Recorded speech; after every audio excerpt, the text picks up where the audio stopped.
आदाब नाज़रीन, मैं सनम एजाज और आप देख रहे हैं डिबेट विद सनम एजाज। और इस डिबेट के दौरान हमारी अक्सर कोशिश रहती है कि अवाम के मसाइल, अवाम के मामलात सरकार तक पहुँचाएँ, अरबाब इक़दार तक पहुँचाएँ, ताकि उन मसाइल का मदावा हो सके। और अब कुर्बानी के बकरे की बात करें तो कश्मीर में कुर्बानी का बकरा कहते हैं कि तालीमी सिस्टम के निज़ाम पर बच्चों को बनाया जा रहा है। ज़रा हम पहले श्रीनगर चलेंगे और श्रीनगर में हमारे साथ दो मेहमान आज रहेंगे और ये मेहमान हमारे साथ रहेंगे जम्मू कश्मीर की सरकार के फैसले के खिलाफ। विंटर वैकेशन जम्मू कश्मीर में खत्म हुई, जम्मू में उसका इतना असर नहीं पड़ सकता, लेकिन कश्मीर अपनी टोपोग्राफी, अपनी हिस्ट्री या अपने एनवायरनमेंट के हवाले से यूं कह सकते हैं कि अक्टूबर 15 के बाद बाहर हाथ निकालना बहुत मुश्किल है। तो उसमें स्कूल बच्चा जा सकता है, अटेंडेंस हो सकती है। वहां परसों बर्फ पड़ी है, ताज़ा तरीन तस्वीर हैं और ये गुरेज की तस्वीर है। यहाँ स्कूल के बरामदे से बर्फ हटाने का काम इस वक्त जारी है। ये कल शाम गए, हमारे पास तस्वीर पहुंची हैं और इन तस्वीर के बाद खुद अंदाजा कीजिए परसों जो बर्फ पड़ी है उसके बाद ये सूरत है और ये बच्चे स्कूल भी जा रहे हैं। इन तस्वीर के पस मंजर में आप अंदाजा कीजिएगा जब जरा और बर्फ पड़ेगी, जिस तरह महकमा मौसमियात बता रहा है कि आपकी बार अच्छी बर्फ होगी, तो क्या इन स्कूलों में बच्चों के अटेंडेंस हो पाएगी? वो कहाँ पे पहले गर्मी करेंगे? क्या ये जम्मू कश्मीर में ये जो गर्मी, ये ठंड है, ये क्या फेज्ड मैनर में आती है? पहले एक इलाके में जाती है, वहां लोगों को ठंडा करके दूसरे इलाके में फिर आती है। क्या ये इस तरह का कश्मीर है जहां पे डॉक्टर साहब बता रहे हैं कि फेज्ड मैनर में होगी? देखिए, फेज्ड मैनर की जहां पर हम बात करें तो फेज्ड मैनर उनका मुताबिक कहना है कि जो बालाई इलाके यानी यहाँ पे बर्फबारी ज्यादा पड़ती है या जहाँ पे ज्यादा जरूरत पड़ सकती है हीटिंग सिस्टम की। और अगर हम यहाँ श्रीनगर की बात करें तो श्रीनगर का हाल भी कुछ अच्छा नहीं है यहाँ के स्कूल, क्योंकि आए दिन हम देखते रहते हैं यहाँ के स्कूल एक एक कमरे से ऑपरेट करते हैं और वो भी रेंटेड अकोमोडेशन। अब आप देखिए ये हाल पूरे कश्मीर का ऐसा है कि ये नहीं है कि फेज्ड मैनर में पहले उन इलाकों को हीटिंग सिस्टम दिया जाएगा जहां ज्यादा हालत खराब होगी, लेकिन हालात तो एलिमेंट्री एजुकेशन के हर जगह पे वैसी है। श्रीनगर हो, बड़गाम हो, बारामूला हो या साउथ कश्मीर हो, हर जगह पे एलिमेंट्री स्कूल यानी 1 से लेकर 8th जमात तक के जो स्कूल है उनकी हालत खराब है। जिस तरह से इससे पहले भी हमने अपने जरिए ये बात आगे पहुंचाई थी कि जो हालत है स्कूल की वो अब ऐसे मौसम में इन स्कूल को खुला रखना, बच्चों को रखना, कहीं ना कहीं उन बच्चों के साथ भी नाइंसाफी होगी। जारी है फैसल, आप हमारे साथ बने रहिएगा। हमारे साथ जावेद भट्ट साहब है। जावेद भट्ट साहब, बहुत शुक्रिया हमें ज्वाइन करने के लिए। हम कोशिश कर रहे थे कि हमारे महकमे तालीम की कोई अथॉरिटी आज हमारे साथ बात करे, हो नहीं पा रही है। साफ जाहिर है हमारी सरकार जो है वो हुक्मनामे जारी करती है, उन हुक्मनामों के बारे में अवाम का क्या रिएक्शन है वो शायद वो सुनना नहीं चाहती है। वरना हम जिस प्रोग्राम में कोशिश करते हैं कि कोई इदारा हमारे साथ बात करे, हम उनसे उन तक बात पहुंचाएं, वो हो पा नहीं रहा है। लेकिन हम आपसे जानने रहे हैं, आप चूंकि स्पोक्समैन है टीचर्स फोरम के, ये फेज्ड मैनर में सरकार कहती है कि हीटिंग अरेंजमेंट्स किए जाएंगे। पहले तो ये हीटिंग अरेंजमेंट्स बर्फ के खिलाफ नहीं होती है, ठंड के खिलाफ होते हैं। तो सरकार को शायद समझना चाहिए कि ये ठंड हर जगह बराबर होती है, गांवों में भी उसी तरह की, शहरों में भी उसी तरह की। ठंड में कोई फर्क नहीं होता है। हाँ, बर्फ कहीं ज्यादा पड़ती है, बर्फ कहीं ठंडी कम पड़ती है, इतना होता है। वो भी कश्मीर वैली में हर जगह लगभग बराबर ही बर्फ पड़ती है, शहरों में जल्दी हटाई जाती है। तो ये सरकार का जो फेज्ड मैनर है, इस फेज्ड मैनर में आपका टीचर, आपका स्टूडेंट क्या स्कूल आ पाएगा, उसको वो अरेंजमेंट्स दे पाएंगे गर्मी के, चाहे आपको पहले कुपवाड़ा में ही करना पड़े। चलिए आप कुपवाड़ा से शुरुआत करते हैं। क्या वहां पे ठंड आ गई है, नवंबर का महीना है, घर में कांगड़ी आज इस्तेमाल करनी पड़ती है, ब्लोवर इस्तेमाल करना पड़ता है, स्कूल का कमरा जिसके शीशे भी नहीं है, जिसको पॉलीथीन आपने कहीं कहीं टीचर्स ने खुद लगाया है, वहां पे एक इलाके में बुखारी देगी, हीटिंग अरेंजमेंट्स देगा, दूसरे इलाके में क्या, वहां के बच्चे क्या करेंगे? ये कुछ आपको समझ आया है? जी सनम एजाज साहब, सबसे पहले आपका शुक्रिया, आपकी पूरी टीम का शुक्रिया कि आपने एक सेंसिटिव इशू जो है इस पे आज आपने बात छेड़ी और इस पे आपने डिस्कशन के लिए हमें भी बुलाया। तो जिस तरह अगर इस ऑर्डर की हम बात करेंगे जिसमें यह कहा गया है कि फेज्ड मैनर में हम स्कूल्स में हीटिंग अरेंजमेंट करेंगे, सबसे पहले मैं क्लियर कराना चाहूंगा कि कुछ दिनों से ह्यू एंड क्राई है समर वेकेशन को लेकर। अभी नवंबर का महीना ही चल रहा है कि लेकिन समर वेकेशन के हवाले से चिमक गोया हो रही है, समर वेकेशन के हवाले से बात हो रही है और अवामी हल्कों में ये शोषा फैलाने की कोशिश कर रहे हैं कि टीचर्स जो हमारे हैं वो इस कोशिश में लगे हैं कि कब यहाँ के स्कूल बंद हो। लेकिन मैं ये आपके माध्यम से मैं ये क्लियर करना चाहूंगा कि टीचर जो है, teacher is ready in every situation. Situation यहाँ पर क्या बनेगी, आपका टीचर हर सिचुएशन में रेडी होता है और समर वेकेशन की वजह से अगर मैं आपके माध्यम से बोलना चाहूंगा, यहाँ की आवाम भी ये इससे बाखबर हो, टीचर्स को नुकसान है क्योंकि हमें नॉन इसमें वोकेशनल कैटेगरी में लाया गया है, जबकि छुट्टी जो है समर वेकेशन की छुट्टी वो बच्चों के लिए होती है, टीचर के लिए नहीं होती है। कुल मिला के अगर हम बात करेंगे तो समर वेकेशन की वजह से टीचर्स का बहुत सारा मॉनिटरिंग लॉस हो रहा है, क्योंकि लीव एनकैशमेंट हमें लास्ट में रिटायरमेंट पर नहीं मिलता है जिस तरह से बाकी डिपार्टमेंट्स को मिलता है। हमें उस वक्त कहा जाता है कि आप इसमें नहीं, इस जुमरे में नहीं आते क्योंकि आपके पास समर वेकेशन है। जहां तक विंटर हीटिंग अरेंजमेंट्स का सवाल है, तो अगर हम वादी की बात करेंगे, वादी कश्मीर सिर्फ श्रीनगर का नाम नहीं है। अगर हम 10 जिला अजला की बात करेंगे, जो वादी कश्मीर के 10 अजला हैं, हर जिले की जो टोपोग्राफी है वो बिल्कुल डिफरेंट है। हर जिले का जो माहौल है, या अगर अप्रोच रोड्स की हम बात करेंगे, बिल्डिंग्स की बात करेंगे, मौसमी हालात की बात करेंगे, तो हर जिला एक दूसरे जिले से डिफरेंट है। जहां तक हीटिंग अरेंजमेंट्स का सवाल है, teachers are ready to teach students. जो हम ड्यूकाम साहब या हमारे डायरेक्टर साहब ने कहा कि हम स्कूल्स को बंद नहीं करेंगे जब तक हार्श विंटर्स या जब तक नहीं आप जो बात करें, आप कहते हैं teachers are ready to go to school. School जाना अलग सी बात है, पढ़ाना और पढ़ना दो चीजें। क्या बच्चा पढ़ पाएगा? क्या सरकार उस तरह के सरकार जम्मू कश्मीर की सरकार के पास कानून का खजाना आ गया है? मैं उसी पे सनम एजाज साहब, आपके माध्यम से मैं कहना चाहूंगा, हमारे बहुत सारे स्कूल ऐसे हैं जो अभी भी टिन शेडो में है। हमारे स्कूल ऐसे हैं जहाँ पर हमारे आपके 8 क्लास जो है वो 2 कमरों में चल रहे हैं। अभी थोड़ी सी भी सर्दी में थोड़ा बहुत इजाफा हुआ तो हमारे स्कूलों का जो बच्चे हमारे ज़ेर तालीम हमारे स्कूलों में है, उनका हाल आप देख लीजिए। हीटिंग अरेंजमेंट्स का जहां तक बात पार्शली कहा गया है कि पार्शली हम स्कूल पे कहेंगे, इसमें इस बात में मुझे नहीं लगता कोई दम है। अगर आप चाहते हैं कि यहाँ के स्कूल्स विंटर में बिना किसी मुदाखलत के चले, कंटिन्यूअसली चलेंगे, मैंने इसलिए कहा टीचर्स तैयार है।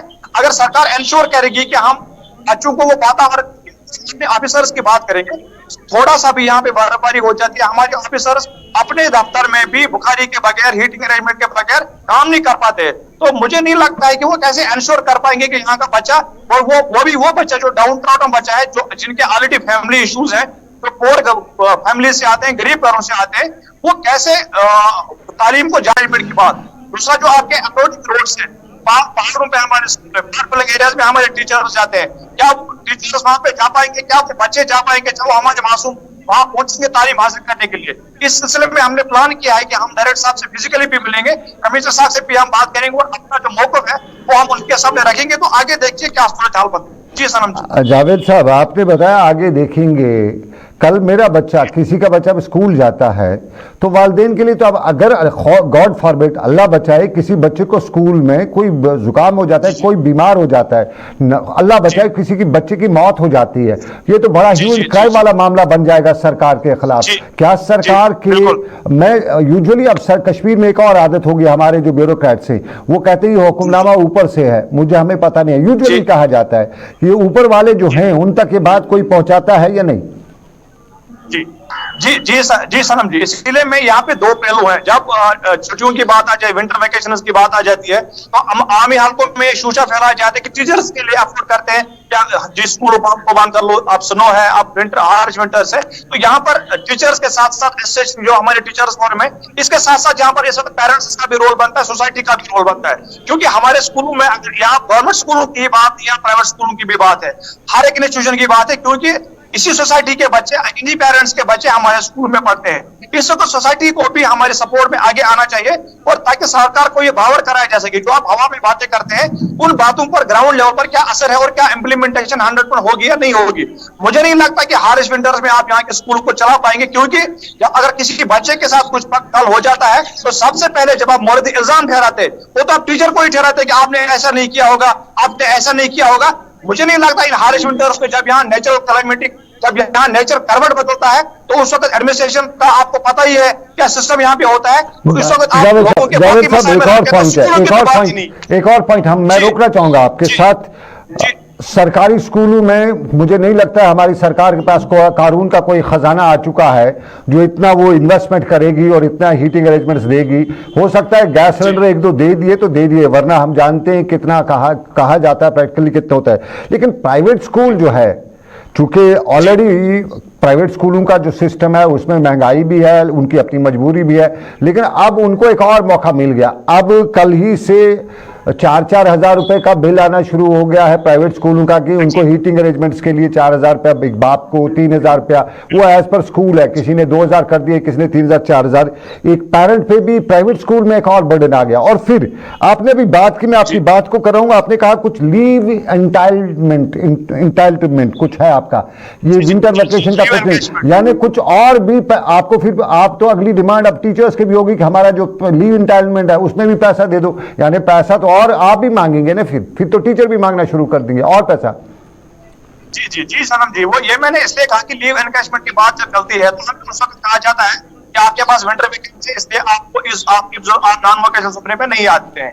इसलिए मैंने इस बात यहाँ पे कही क्योंकि बार बार टीचर्स को इसके लिए निशाना बनाया जाता है कि टीचर दिसंबर में नवंबर में ही बोलते हैं स्कूल को बंद करो। ये पॉइंट मैंने इसलिए छेड़ा। तो जहां पर आपने अभी बर्डन की बात कही, तो हाल ही में एक इशू आ गया बायोमेट्रिक अटेंडेंस का, तो उसमें भी फाइनेंशियल इम्प्लीकेशन आ गया कि प्राइमरी स्कूल और मिडिल स्कूल में यह कहा गया आप बायोमेट्रिक अटेंडेंस लगा दो। उस मशीन को परचेज करने के लिए लाखों और करोड़ों रुपए की जरूरत है। तो हमारी समझ में यह नहीं आ रहा कि यहाँ से फैसले तो आते हैं, यहाँ से बात तो होती है।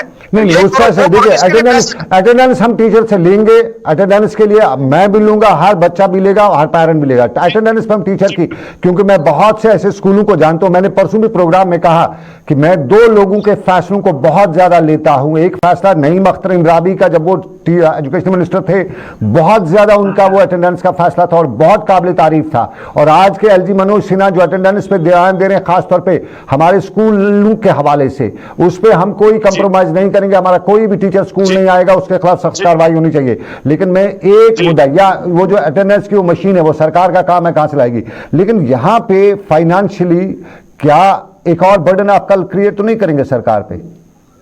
ये तो जरूरी बात है। जब हमारा टीचर विंटर में स्कूलिंग के लिए आएगा तो उसको आपको नॉन वोकेशनल बनाना पड़ेगा। जब आप उसको नॉन वोकेशनल बनाएंगे तो ये तो हमारी डिमांड रहेगी ही रहेगी, कि हमारी इस भी डिमांड रहेगी कि होती है वो बच्चों को वैसे भी ट्रेनिंग कोर्स में एंगेज किया जाता है तालीम की जानिब से। अगर हमारे फैसल मेरे साथ हैं, थोड़ा सा आपके ऑडियो में प्रॉब्लम आ रहा है, मेरे साथ फैसल हैं। फैसल, आम पेरेंट क्या कहते हैं कश्मीर में, जरा आप भी बताइए हमें। देखिए, पेरेंट्स तो पहले से ही जब हमारे सेशन लागू हुआ तो उस टाइम ही उन्होंने बोला था कि विंटर्स में बच्चे स्कूल नहीं जा पा रहे। और जिस तरह से जो डायरेक्टर साहब ने कल बताया कि हम चाहते हैं कि जो एकेडमिक गैप हुई है बच्चों के, यानी जो टाइम घर पे बैठने को मिला, हम उसको कहीं ना कहीं पूर्ण करने की बात कर रहे हैं। और उसको कंप्लीट करने के लिए हम ये कर रहे हैं कि हम दिसंबर तक स्कूल चलाएंगे, या जब तक बर्फबारी नहीं होती तब तक हम स्कूल चलाएंगे।